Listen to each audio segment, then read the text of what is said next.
E aí, beleza? Bom, nesse vídeo aqui eu vou dar uma geral no nosso agente, né? Vou mostrar o que foi feito, o que é que ainda falta fazer, o que é que a gente vai fazer no nosso agente intermediário. Esse vídeo marca a finalização do agente básico, beleza? Caso tenha alguma atualização, eu coloco aqui, mas eu acredito que a parte básica do agente já foi feita. Agora é só lá no intermediário que a gente vai fazer toda aquela questão de agendamento, reagendamento, cancelamento, enfim. Beleza? Então vamos lá. Eu vou começar falando um pouco da estrutura, né? Revisando aqui essa estrutura que eu sempre gosto de começar com ela. Por quê? Dessa maneira aqui, você consegue tanto conectar o seu fluxo a uma API externa, as únicas coisas que você vai precisar integrar aqui, entregar, na verdade, é a mensagem que o cliente mandou, né, os dados da empresa e os dados do cliente. E é isso. E aqui do outro lado, a gente mocando esses dados e colocando um chat, a gente consegue testar o agente aqui também, sem a necessidade de testar pelo WhatsApp, o que demoraria muito mais. Tudo do fluxo daqui para frente, ele pega daqui, desse nó de merge. Entendeu? Então, se eu mandar um oi, todos os dados vai resumir aqui nesse merge. E aí, tanto faz se os dados chegam por aqui ou se chegam por aqui. Beleza? O nosso próximo nó aqui foi o nó onde a gente criou o nosso get serviços, né? Basicamente é um nó que a gente conectou lá na Trinx. Eu vou até abrir ele aqui também. E esse nó, ele tem um sistema de cache. Então, enquanto o nosso cache estiver ativo, ele não vai lá na Trinx pegar novos serviços, a menos que a gente venha aqui e zere o cache manualmente, ou no futuro a gente vai colocar um webhook aqui, e quando for incluído ou alterado algum serviço na Trinx, ele vai zerar esse cache automaticamente e vai obrigar a nossa IA, o nosso fluxo, na verdade, a pegar aí na Trinx e pegar os novos serviços. Basicamente assim. E com isso tu tem um sistema que evita ficar fazendo requisições à toa na Trinx e é mais eficiente. Beleza? E aí o próximo subfluxo que a gente criou foi o fluxo de profissionais, que eu vou mostrar ele aqui. Mas ele segue o mesmo princípio dos serviços. Ele vem no nosso cache, vê se existir ele só entrega. Se não existir, ele vai na Trinx, pega e joga no cache. Sistema simples, mas muito eficaz, com heads. E aqui, mesmo esquema. Caso a gente queira zerar, é só colocar um tempo aqui para zerar, ou no próximo curso aí a gente vai ver também como faz isso através do webhook da Trinx. Beleza? Mas segue o mesmo princípio. E aqui, o nosso get cliente, né? Que eu acho que é um dos fluxos mais importantes aqui. Eu tive essa ideia recentemente por conta de um fluxo que eu tenho rodando em produção, onde o nosso maior problema hoje é essa questão de agendamentos para terceiros. Entendeu? E aí, como eu não tô, esse fluxo tá lá rodando, mas eu não tenho um contrato com o cliente de melhoria, eu ainda não mexi nele, ainda não melhorei ele. E aí resolvi fazer isso aqui, nesse curso. E assim que eu puder, eu vou melhorar lá o outro. Ele tem uma lógica um pouquinho mais complexa, é um fluxo bem avançado já, com um sistema de multi-agente, por isso que eu nem mexi ainda. Mas o importante é que está lá funcionando para 95% dos casos. E é isso que no final o teu cliente quer, né? Ele quer o problema resolvido ali para a maioria dos casos. Erro, cara, sempre vai ter. Não existe agente perfeito. O importante é ele ser mais eficaz que um humano. E aí aqui a gente entrega nesse fluxo, né, o ID do cliente, o nome e as observações. E aqui também tem o número total de agendamentos que serve para a gente fazer um cálculo dentro do prompt para ver quem é que é o usuário principal que está conectado a esse número, entendeu? Esse sistema talvez ainda tenha umas melhorias que a gente está passando aqui os números separados e tal. Talvez no intermediário ali eu comece a fazer umas melhorias nele também. Depende se surgir algum erro e tal. E baseado nisso, no número de agendamentos, a gente calcula os dependentes também. Então, tipo, se esse aqui tivesse um, ele ia ser um dependente que ia vir em cima desse outro, entendeu? Isso lá dentro do prompt. Aqui tem também um node set que eu coloquei para tentar facilitar para vocês ao máximo aí essa questão de colocar uns dados pré-estabelecidos. Mas eu só coloquei aqui o estabelecimento ID e ainda não coloquei o resto, né? Mas o que que poderia ser feito aqui? Colocar as informações da empresa, tentar fazer um fluxo aqui o mais genérico possível e através desse node aqui, a gente coloca só as informações da empresa. Qual a ideia? Quando você vender o fluxo, você só muda aqui, entendeu? E talvez uma coisa ou outra aqui dentro. Enfim, aí eu vou passar aqui pelo agente, depois eu volto nele de novo. Aí aqui é aquela lógica, né? Como o nosso agente ele tem uma saída estruturada, que ele sai ali um JSON, eu deleto para não ficar bagunçado na memória dele quando você consulta o histórico. E depois eu insiro de maneira mais organizada, né? A mensagem do cliente ou do agente de IA e a mensagem do system. Na minha experiência que eu tive com a gente até hoje, cara, uma das coisas que você tem que tomar mais cuidado e ter mais carinho ali é com o seu histórico de mensagens, sabe? Tipo, isso pode ajudar muito ou pode atrapalhar muito. Então, eu arrumei esse jeito aqui para fazer isso e também, de quebra, a gente ainda cria ali uma memória longa, sabe? A gente persiste alguns dados na memória da IA que ela vai usar durante o atendimento do cliente. Cara, isso aqui para mim foi uma sacada top, entendeu? Virou o jogo aqui pra mim. E aí aqui, simplesmente a gente vê se a IA tá encerrando a conversa, né? Nesse JSON aqui, ó. Se ela tem aqui o encerrar a conversa igual a true. Se tiver, ele vem aqui por cima e soma um. E lá na frente, no nosso outro fluxo do AHA, quando a gente vai entregar essa mensagem, antes de entregar essa mensagem, a gente vê se esse incremento, né? Nessa chave aqui é igual ou maior que 2. Se for igual ou maior que 2, a gente não entrega essa mensagem para IA ou para o cliente. Por quê? Para evitar aquele fluxo infinito de agradecimento, né? Ou também outra coisa muito importante. Cara, já pensou tua IA falando com outra IA sem um sistema desse aqui? Vai ficar uma conversa infinita, entendeu?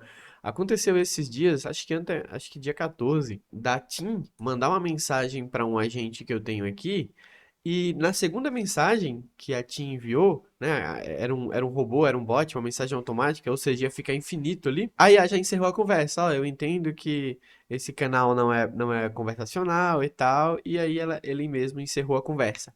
Na segunda vez que ele encerra a conversa, a nossa IA para de responder. Por que que ela para de responder?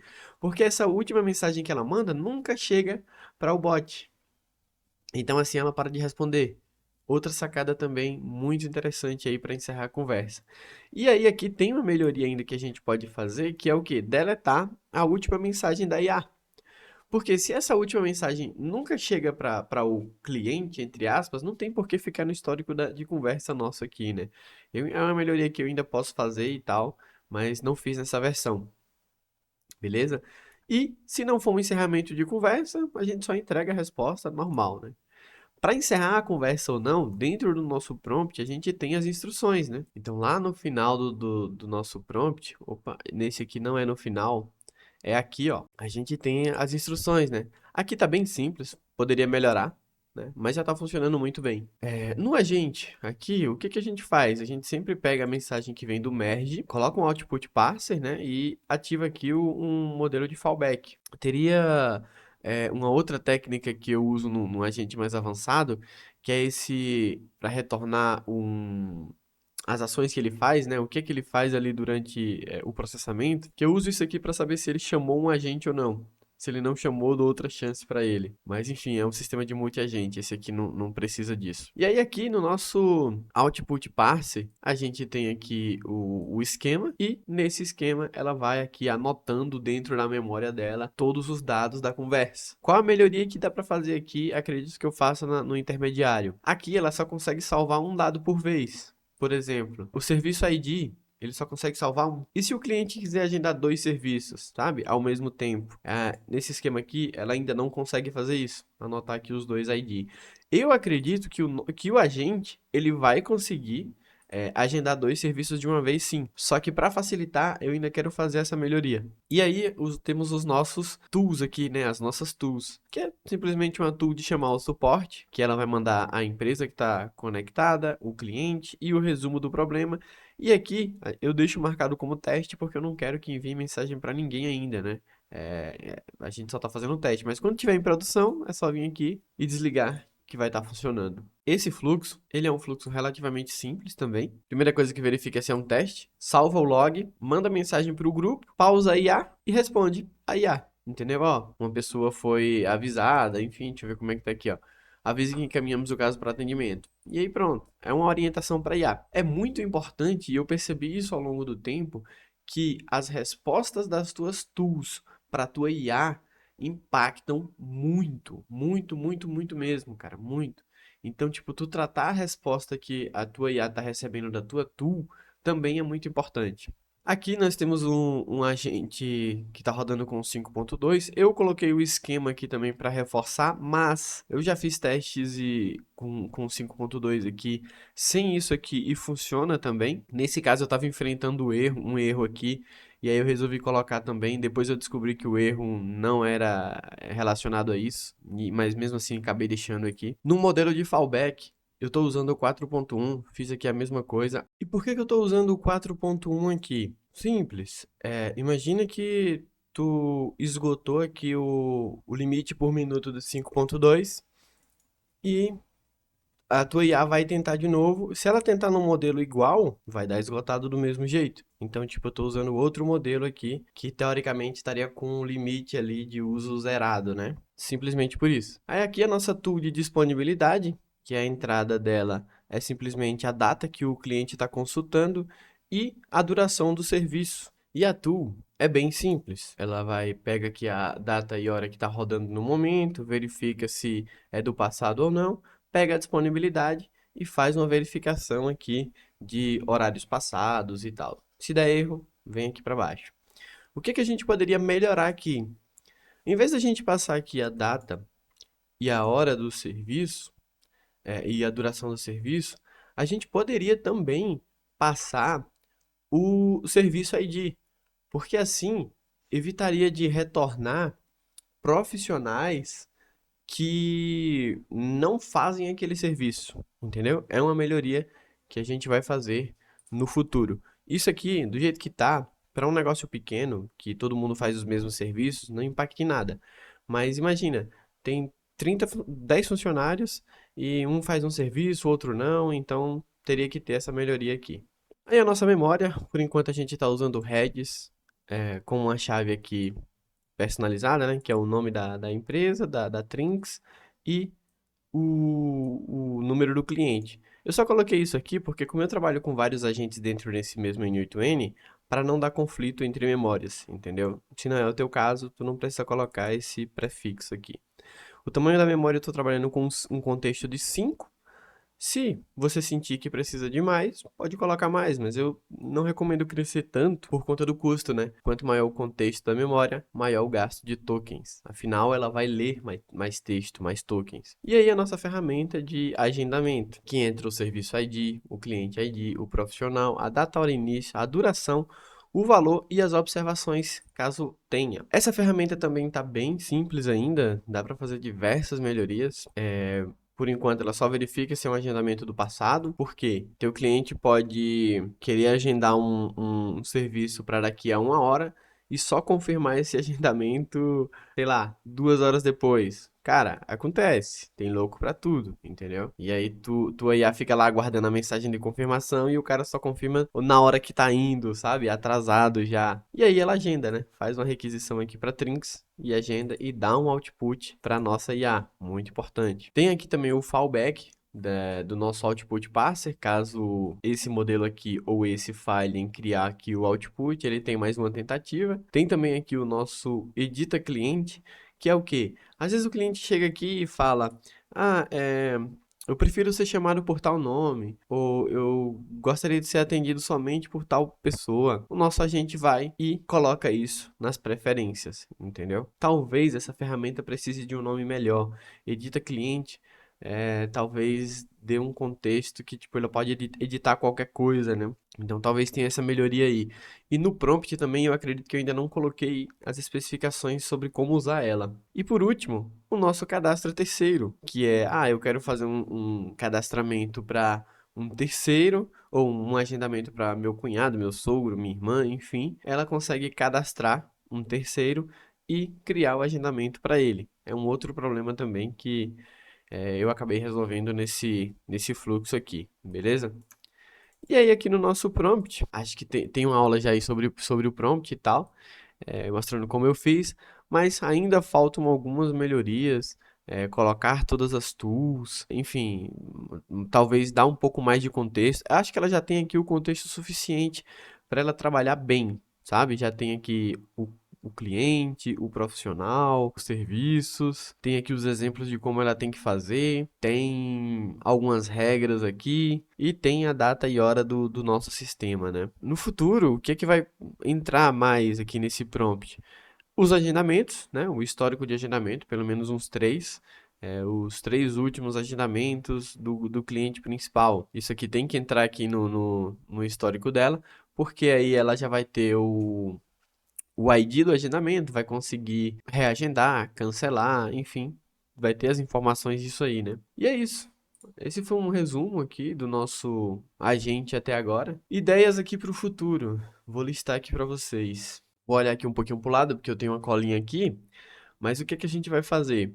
A gente vai colocar um RAG, né, nesse sistema. Tá faltando aqui um RAG para colocar algumas informações para não colocar diretamente no fluxo e acabar crescendo muito esse fluxo, esse prompt, na verdade, e gastando mais tokens. Que informações são essas? Cara, várias. Qualquer pergunta que o teu cliente possa fazer, tipo, atende criança? Que mais? Se for um salão de beleza, posso ir com um de podologia, na verdade, posso ir com a unha pintada? Vocês têm estacionamento?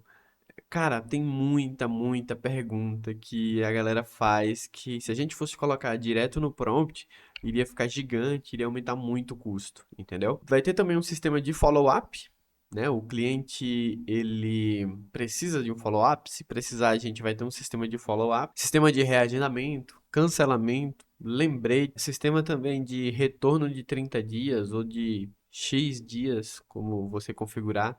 Por exemplo, o cara tá há 30 dias aí sem ir na tua ou do teu cliente, né? Na tua loja do teu cliente. Então, tipo, tu manda uma mensagem pra ele, ó, fulano, vem participar aqui, vem de novo aqui. Então, tipo, o cara tá sem ir aí no estabelecimento do teu cliente há mais de 30 dias. Tu manda mensagem pra ele com algum incentivo, né? Vem aqui de novo, tem desconto, enfim. Retorno de 30 dias, né? Também a gente pode fazer um sistema de aniversário. E aí, presta atenção aqui, porque esse sistema tem que ser nosso interno, sabe? A IA teria que perguntar ao cliente a data de nascimento dele, porque a Trinx não retorna esse dado pra gente, pelo menos até a data da gravação desse vídeo, ela não retorna. Então, no meu fluxo avançado, eu tenho uma fase lá que o cliente passa por um cadastramento se ele tiver com o cadastro dele desatualizado. E aí eu salvo a data de nascimento no nosso banco. E aí eu consigo fazer isso, né? Mas eu tenho que pensar como é que vai fazer isso aqui, já que a gente não tem um sistema de cadastro aqui, né? Se o cara existe na Trinx, a gente pega. Se não existe, a gente mesmo já cria. Então, tem que pensar um pouquinho nessa questão aí. Vamos lá. Também a gente vai criar aí um hub, né, para o WhatsApp. O que que é isso? Toda vez que a gente usa aqui uma tool do WhatsApp, por exemplo, a tool de chamar o suporte, ela tem um nó aqui do WhatsApp, né, do que envia para o AHA. Aí, cara, imagina tu com várias ferramentas, com vários nodes desse aqui espalhado. Imagina que tu tem que trocar de API. Imagina o trabalho, tu tem que ir em todo o fluxo e tal, não sei o quê. A ideia é fazer igual nesse fluxo avançado, que existe um hub, né? Aqui teria um subfluxo que levaria para esse hub do WhatsApp. Tu precisa trocar a API, tu só vai trocar lá nesse hub, entendeu? E todo o resto do teu fluxo passa a funcionar. Um hub também para a API da Trinx. Segue a mesma lógica. Imagina tu ter que abrir cada node e atualizar alguma coisa na API da Trinx, sabe? Então, tipo, tu tem que ter um lugar, um fluxo só para os endpoints da Trinx. Tudo concentrado em um lugar só. E até agora, as ideias são essas, né? Com certeza vai surgir mais alguma ideia e eu trago para vocês depois, beleza? Bom, a ideia do nosso agente base foi essa. Eu tenho certeza que tem uma galera aí que vai pegar cliente que não usa Trinks, que vai procurar no YouTube, como já vinha acontecendo antes. Então, eu decidi gravar esse curso básico aí para isso, para tentar ajudar ao máximo essa galera aí.